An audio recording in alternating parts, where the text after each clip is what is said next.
Greetings. Welcome to our midweek Bible study. My name is Pastor Teach. We continue looking at the subject of suffering, the problem of suffering. And today we want to look at the question, why do the righteous suffer? Why do righteous people suffer? And the question doesn't have an easy answer to it, because humanly speaking, the logic must be that if the primary cause of suffering and pain is sin, as we saw last week, that the effects of sin or the consequences of sin brought the suffering, the untold suffering that we find in our world today. If that is the case, why should those who have given themselves to Christ, those who live righteously, why should the innocent experience suffering in their lives? Isn't it logical that they must be shielded from the suffering? What makes it more difficult and perplexing is that sometimes the righteous suffer while the wicked seem to prosper. Let's look at two references to this conundrum. Ecclesiastes chapter 7 verse 15 says, "In this meaningless life of mine, I've seen both of these, the righteous perishing in their righteousness, and the wicked living long in their wickedness." The righteous perishing in their righteousness, and the wicked living long in their wickedness. Psalm 73 probably captures this even much more, with much more detail. This is Asaph, one of the psalmists, and he says, "But as for me, I almost lost my footing." Psalm 73 verses 2 to 17. I'll pick a few verses and maybe we might skip one or two. "My feet were slipping and I was almost gone, for I envied the proud when I saw them prosper despite their wickedness." And he gives a few examples. Verse 4, "They seem to live such painless lives. Their bodies are so healthy and strong. They don't have troubles like other people. They're not plagued with problems like everyone else. They wear pride like a jeweled necklace and clothe themselves with cruelty." Now it talks about what they do. "These fat cats have everything their hearts could ever wish for. They scoff and speak only evil. In their pride, they seek to crush others. They boast against the very heavens, and their words strut throughout the earth. And so the people are dismayed and confused, drinking in all their words." What does God know, they ask? Does the Most High even know what's happening? Look at these wicked people enjoying a life of ease while their riches multiply. Did I keep my heart pure for nothing? That's the question that Asaph is now asking himself as a Christian, as a believer. Did I keep my heart pure for nothing? Did I keep myself innocent for no reason? I get nothing but trouble all day long. Every morning brings me pain. Verse 16, "So I try to understand why the wicked prosper, but what a difficult task it is." 17, "Then I went into the sanctuary of God, and I finally understood the destiny of the wicked." Friends, sisters, it's normal to be asking these questions. How is it that those who spend times and hours seeking after God, going into the mountains and praying, they still come back with nothing, and they suffer tragedies like the loss of a child, the loss of a spouse? And yet those who smoke and drink and do all sorts of vile things, and they're cruel and they're corrupt in their conduct, they seem to be making it even more. That's what Asaph is asking. And the only thing that really helps Asaph is that when I get into the house of God, when I got into the house of God, I was consoled and encouraged by this thing, this fact that at least there is an ending, that there's a day of reckoning that's coming for the wicked. But brothers and sisters, the point here is that suffering, and especially the suffering of the innocent, the suffering of the righteous, it makes us question a lot of things. What then does suffering mean to a believer? Why should a believer expect suffering? Why should a believer embrace suffering? A few thoughts for us to think about. Number one, we live in a fallen world. This is basically to emphasize the reality of suffering. All of us, the righteous and the wicked, we live in the same fallen world. So we must expect the tragic effects of sin, regardless of our spiritual condition. Death, sorrow, grief, and pain, they all happen to the wicked and to the righteous. All these things, they happen to us as a part of human existence. Sickness will take place because all around us are sickness causing bacteria and viruses and all sorts of things, pathogens that are there. We breathe them in the air we breathe. We take them in with the food we eat and all these other things that happen in life. We can meet a drunk driver, and we get involved in a car crash, or an airplane goes down, and something happens to us, and all of this brings pain and suffering because we are in this world. We are not yet in heaven. We are in this world. Wars and violence and injustices is because somebody, a politician, made a decision somewhere, and people are sent into battle and they die. Bombs are flying on the innocent, in a hospital, in a school, in a community center, and people die. It's part of life.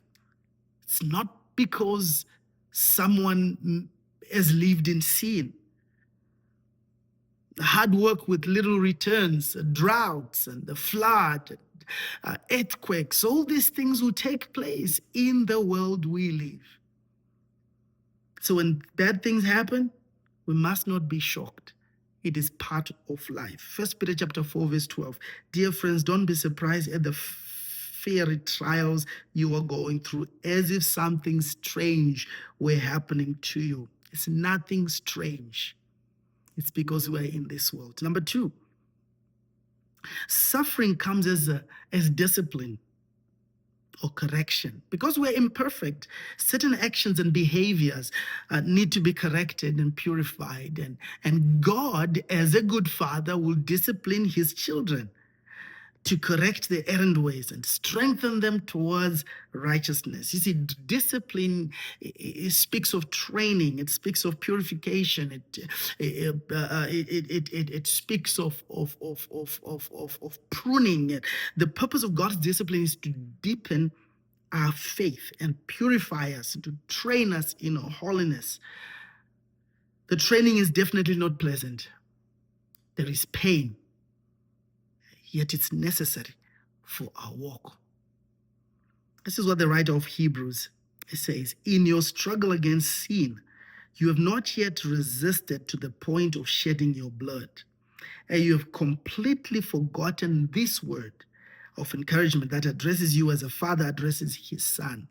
Hebrews chapter 12, verse 5. It says, my son, do not make light of the Lord's discipline, and do not lose heart when he rebukes you.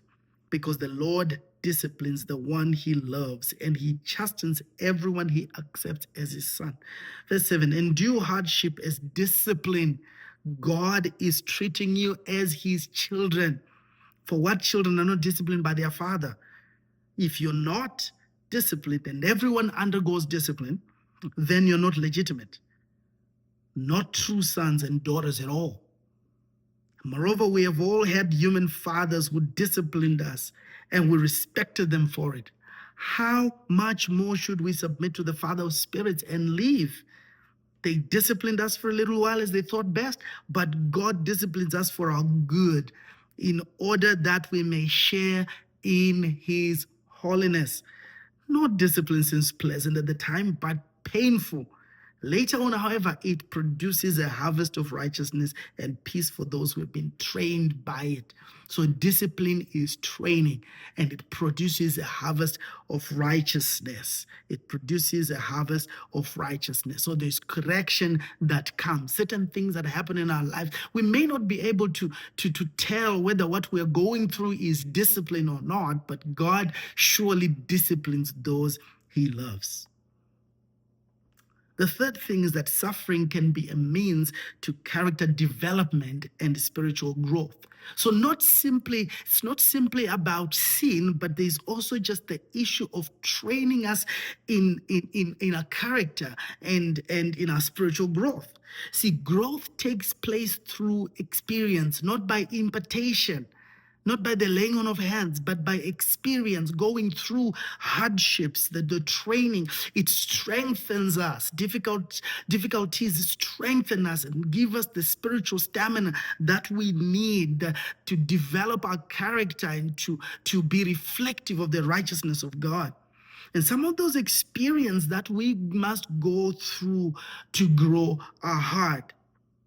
James says in James 1:2-4, my brothers and sisters, consider it nothing but joy when you fall into all sorts of trials, because you know that the testing of your faith produces endurance.